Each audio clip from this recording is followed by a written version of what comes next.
Amerika'nın rakipleri ne oldu? Egal edilmiş. Egal edilmiş. Bu arada İran'ı egal ediyorsun ama Amerika'nın rakiplerini de egal ediyorsun. Bir taşta kaç kuş vuruyorsun? İsrail Akkuyu'yu vurmalıdır diyor. Türkiye'ye diyor maksimum baskı yapılmalıdır diyor. Bunların hiçbir tanesi böyle üstün körü geçilecek konu değil. Evet, bu Hindistan'dan Yunanistan'a hem deniz yoluyla hem de karayoluyla uzanan bir koridor oluşturmaya çalışılıyor. Çünkü neden biliyor musunuz? İsrail'in bir projesi var.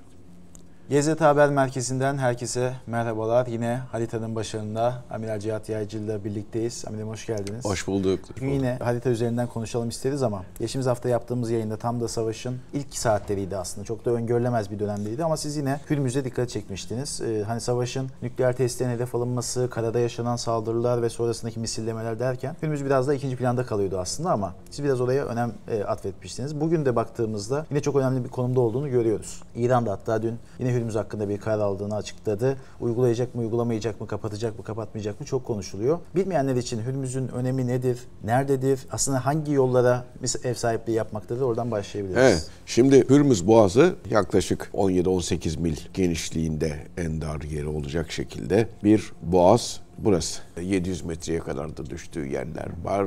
İşte falan böyle 1500 yardı civarında olan yerleri var.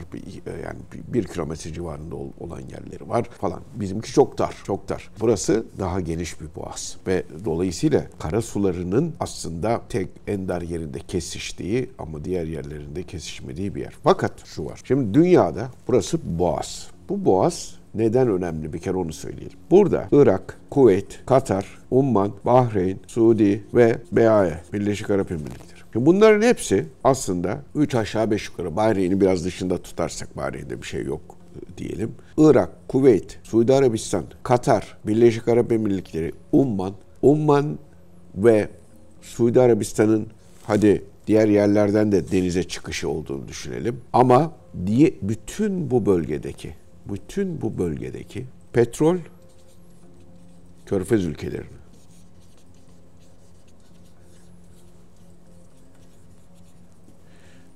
ve doğalgaz ihracatının büyük çoğunluğu %80 civarında diyelim buraya bağlı. Hürmüz Boğazı'na bağlı. Ve deniz yoluyla ithalat ve ihracatın tümü buraya bağlı bu bölgede. Burada Bandar Abbas Limanı var. Kimin? En büyük ihracat limanı İran'ın. İran da buradan petrolü buradan gönderiyor. İran'ı da bağlıyor. Buradaki Körfez ülkelerini de bağlıyor. Herkesin zarar görebileceği bir durum. Ama yüksek oranda Körfez ülkeleri ve İran mı zarar görüyor bu kapatmada? Tabii, öyle gibi. Onların ticaret açısından. Peki dünya ne kadar görür? Dünyada petrol ve doğalgaz ürünlerinin %25-30 civarında, kesin rakam yok aslında ama 3 aşağı 5 yukarı 21 milyon varil. Petrol için söylüyoruz. Varil. Petrol buradan geçiyor. 21 milyon varil. Şimdi bu 21 milyon varil aslında dünyada %20'si civarında ihtiyacın. Çünkü neden? Dünya petrol günlük tüketimi 109 milyon varil. Ortalama %20'sine tekrar. Petrol ama burada sadece petrol geçmiyor. Doğalgaz ve onun bir versiyonu olan LNG. En büyük ihracatçı kim burada? Katar. LNG'yi nasıl yolluyor? Sadece deniz yoluyla yolluyor. Dolayısıyla dünyada hidrokarbon, sadece petrol değil bakın. Hidrokarbon ürünleri bakımından baktığımız zaman dünyanın %30'unu neredeyse etkileyebilecek bir oran söz konusu. Şimdi 21 milyon varil geçiyor değil mi? Bir karşılaştırma yapalım mı? Şurada Süveyş var. Burası Süveyş. Buradan ne kadar geçiyor biliyor musun? 9.2. Yani 2,5'ta biri. Değil mi? Süveyş kanalı dediğin yer aslında petrolün, dünyadaki petrolün geçişinin Hürmüz'le karşılaştırıldığı zaman 2,5'ta 1. Neden bunu söylüyorum? Hürmüz çünkü çok önemli diye söylüyorum. Şimdi bu boğazı kapatacağım diyor İran. Hukuken bu boğazı kapatmak mümkün mü? Şimdi dünyada boğazlar uluslararası hukukta ikiye ayrılırlar. Uluslararası boğaz ve ulusal boğaz kavramı var. Ulusal boğaz her iki tarafı aynı ülke tarafından çevrili ve bir açık denizi bir iç denize, iç deniz ne demek? O ülkenin bütün kıyıları o ülke tarafından çevrili bir denize bağlıyor ise ya da iki kara suyunu birbirine bağlıyor ise, iki iç denizi birbirine bağlıyorsa bu bir ulusal boğazdır. Uluslararası boğazsa bir münhasır ekonomik bölgeyi, bir açık denizi bir başka açık deniz ya da münhasır ekonomik bölgeye bağlıyorsa bu uluslararası boğazdır. Uluslararası boğazlardan geçiş durdurulamaz normal şartlar altında. Çünkü denizlerin serbest kullanımı ilkesi var. Freedom of Navigation. Freedom of Navigation uluslararası herkesin çok önem verdiği. Neden? Çünkü dünyada ticarette kullanılan emtianın hacim olarak %90'ına yakını deniz yoluyla taşınıyor. Eğer denizlerin serbest kullanımı ilkesine riayet edilmezse ticaretin %90'ı felç olabilir. Şimdi peki bakalım bu Hürmüz Boğazı İran kapatalım diyor. Ne tür bir boğazdır? Bir kere ulusal bir boğaz mıdır? Değil. Neden değil? Çünkü bir taraf İran, bir taraf Umman.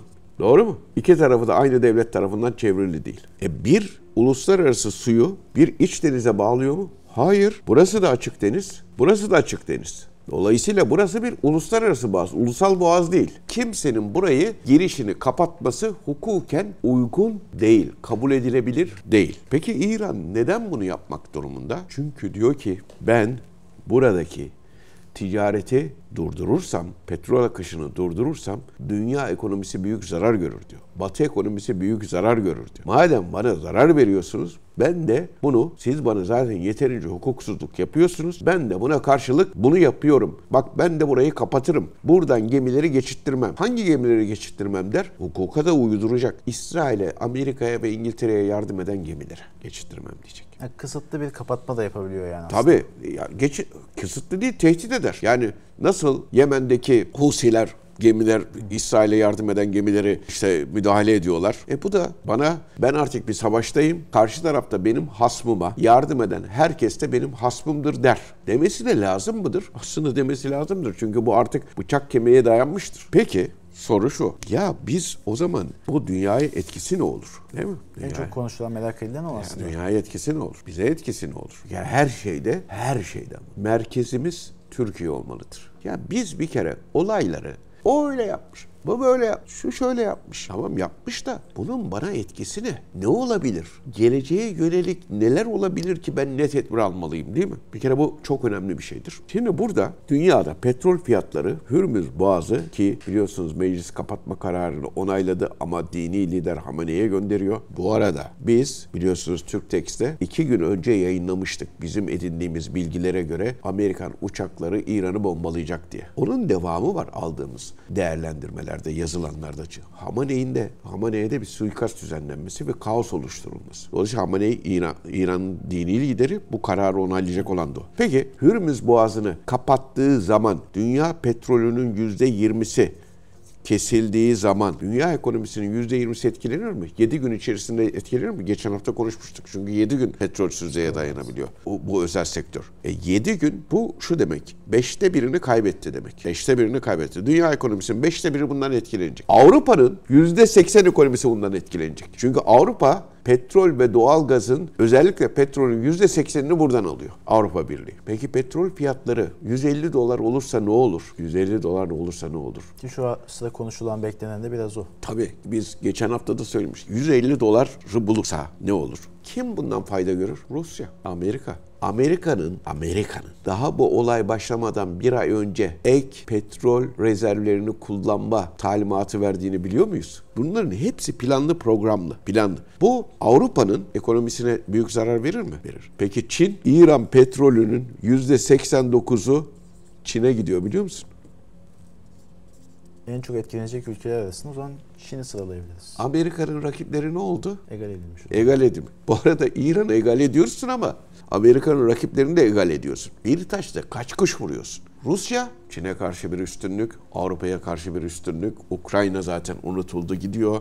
Ne güzel bir ortam var değil mi? Ama değil mi? Ülkeler demişken aslında geniş haritadan biraz daha bakarsak evet. Hep deniz cephesi diyoruz siz de tüm yayınlarımızda. Bu arada o petrol konusunu söylerken şimdi bizim petrolle verdiğimiz para normalde bu yıl itibariyle 75 milyar dolar filan. Enerji ithalatına yani de. Petrol ve doğalgaz enerji ithalatı 75 milyar dolar. Bu şu anda mesela 2023'te bizim petrol varil fiyatı, Brent petrol varil fiyatı 82 dolarken burada biz 70 milyar dolar parayı petrol ithalatını vermişiz. Petrol ve doğalgaz ithalatı. Ama 2022'de bu yaklaşık işte 101 dolar. Burada da 97 milyar dolar vermişiz. Şimdi 150 doları bulması. Şimdi bak 27 milyar dolarlık bir farktan bahsediyorum sadece 82 ile 101 arasında. 27 milyar dolar ne demek biliyor musun? 300 milyar dolar yaklaşık diyelim ihracatımız var. Bundan elde ettiğimiz gelirleri falan düşünürsen yani denge bir kere dış ticaret açığımız da var. İthalatımız daha fazla, ihracatımız daha az. Bütçe açığını bu oluşturuyor. 27 milyar dolar böyle bir artış olmuş ya. Bu 150 dolar olsa değil mi? Yani her 20'de 27 milyar arttığına göre, her 20'de 27 arttığına göre 150 dolar olduğunda yani şu anda da 80 dolar desek 70 dolayısıyla 3,5 çarpı 27 yani 60, 81 yani nereden bakarsan bak 93-94 milyar dolara gelecek. Ek bizim kaybımız. Türk ekonomisi nasıl etkilenir? Bu şimdi ne kadar sürer bilinmez ama çok ciddi bir darbe vurur. Bizim ekonomimize de çok ciddi darbe vurur. O yüzden Hürmüz son derece önemli. Ama dedim Hürmüz demişken şimdi aslında Türkiye'de dedik. Sonunda soracağımızı biraz belki bu noktada sorabiliriz. Amerika'dan bir analiz yayınlandı. Siz de yayın öncesi mutlaka konuşalım dediğiniz Rubin'in kaleme aldığı bir yazı. Türkiye'de aslında bu cepheye bir anda bu denkleme sokuyor. Sizin dediğiniz bir formül vardı ama şu anda onun söylediği biraz daha farklı coğrafi konumlar üzerinden bir analizdi. Hangi rotayı çıkardı? Türkiye'yi nasıl bu denkleme soktu? O yazıyı nasıl? Şimdi diyor ki Michael Rubin denilen adam herhangi bir gazete yazarı değil. Herhangi bir makale yazarı değil. Bu adam yazalım Michael Rubin. Pentagon direktörü eski. Pentagon'un direktörü. 2004'teki Irak geçici koalisyon hükümetinin baş danışmanı. Barzanistan'ın danışmanı. Yazılar yazıyor onun şeylerinde. Suriye'de Amerika'nın danışmanı. Bir adam. Neokonlar falan bunların baş adamı. Neokonların baş adamı. İsrail'in de desteklediği çok önemli, fonladığı bir adam. Bu adam diyor ki İran'dan sonra hedef Türkiye olmalıdır. Çünkü diyor Türkiye'nin savunma sanayisi çok gelişiyor. Akkuyu'da da diyor şurada Akkuyu'da da nükleer santral yapıyorlar. Ama bu bir kılıf diyor. İran gibi diyor. Burada aslında nükleer teknolojiye sahip olma girişimleri yapıyorlar diyor. Yılanın başı diyor, buna benzer bir laf söylüyor. İran'dan alınan ders de önceden ezilmelidir diyor. Türkiye Cumhuriyeti Cumhurbaşkanı buradaki mollalar gibidir diyor. Aynı zihniyete sahiptir diyor. İsrail Akkuyu'yu vurmalıdır diyor. Türkiye'ye diyor maksimum baskı yapılmalıdır diyor. Bunların hiçbir tanesi böyle üstün körü geçilecek konu değil. Üstün körü geçilecek konu değil. Tekrar söylüyorum. 15 Haziran 2025'te yazdığı yazıdır. Bu adam 15 Temmuz'un mimarlarından bir tanesidir. FETÖ'cülerin kalkışmasındaki. Bütün Türkiye aleyhtarı her şeydedir. Türkiye'nin NATO'dan çıkartılmasını isteyen fikri ortaya atanların başında gelir. Peki bu arada demek ki bizim çok uyanık olmamız lazım. Çok uyanık olmamız lazım. Eğer Türkiye diyor nükleer teknolojiye sahip olursa kimse bunları tutamaz diyor. Savunma sanayinde zaten çok ileriye gittiler. Bunların bir şekilde bastırılması lazımdır diyor. Hindistan'da bu arada ki bu sürecin aslında gizli öznesi diyebiliriz belki. Bölgede ama çok öne de çıkmıyor ama doğrudan aslında fayda görecek, tüm bu süreçten etki edecek bir nokta. O yüzden Hindistan'dan Yunanistan'a uzanan bir harita belki açık. Evet, bu Hindistan'dan Yunanistan'a hem deniz yoluyla hem de karayoluyla uzanan bir koridor oluşturulmaya çalışılıyor. Bunun da aslında IMEC, India Middle East Koridor. Bu Çin'i zayıflatmak için Pakistan'da hatta çok enteresan buraya liman vermiş vaziyette. Pakistan'da da görüşmeleri var. Ama Pakistan tabii Çin'le kadın dost, müttefik. ki gördüğümüz kadarıyla da ne kadar yerindeymiş müttefikliği. Hindistan, Pakistan. Ama Hindistan bu İran'daki süreçten sonra belki o Pakistan'ı bypass edip daha hızlı bir yol. Daha hızlı bir yolla İran'daki limanları kullanarak ya da bölgeye çok kolay nüfuz ederek bu hattı kullanabilir. Şimdi burası çok enteresan bir durumdur. Çünkü neden biliyor musunuz? İsrail'in bir projesi var. Pax Israelica. İsrail Paktı. İsrail Barış Paktı. Yani İsrail'e dost olan devletler. İsrail etrafını böyle kuşatalım. Bu Hangi da bölgeyi işaret eder? nasıl biliyor musunuz? Lübnan, Suriye, Irak, İran, Ermenistan, Hindistan, Güney Kıbrıs Rum Yönetimi ve Yunanistan. Şimdi o zaman burada bütün bu yapılan, bütün bu mimari, bu yeniden dizayn projesi demek ki Hindistan'ın işine yarıyor. Hindistan'ın işine yaraması Çin'in işine yaramaması anlamına geliyor. Şimdi petrol, görüyorsunuz, petrol ve doğalgaz konusunda, özellikle petrol konusunda Çin İran'a bağımlı. Orayı kesiyorsunuz. Koridor bakımından da Kuşak Yol Projesi'nin önünü bununla kesiyorsunuz. Ve bu Hindistan koridoru, kara koridoru nereye geliyor biliyor musunuz? İsrail'e. İMEC denilen India Middle East koridorun Akdeniz'e ulaşan noktası İsrail. Bu aranın temizlenmesi lazım. Bunun da dizayn edilmesi lazım. İşte bütün mesele bunun üzerine kurulu. Peki burada çok ilginç bir durum var. Pakistan Çin'le ittifak. Hindistan kimle ittifak? Rusya. En fazla silahı ithal ettiği ülke Hindistan'ın Rusya. Peki Hindistan başka kimle ittifak halinde? ABD ile ve İsrail'le ve tabiatıyla kadim efendisi İngiltere ile. Nasıl bir şey bu? Nasıl bir şey? Rusya'yla da, Rusya'nın en yakın müttefiki. Rusya'nın en yakın müttefiki. Adam buraya uçak gemisi verdi Rusya'ya. Bütün silah sistemleri falan Hindistan'ın Rusya'dan aldı. Türkiye'ye S-400 aldı diye yaptırım uyguladılar ya. Hindistan S-400 aldı Rusya'dan.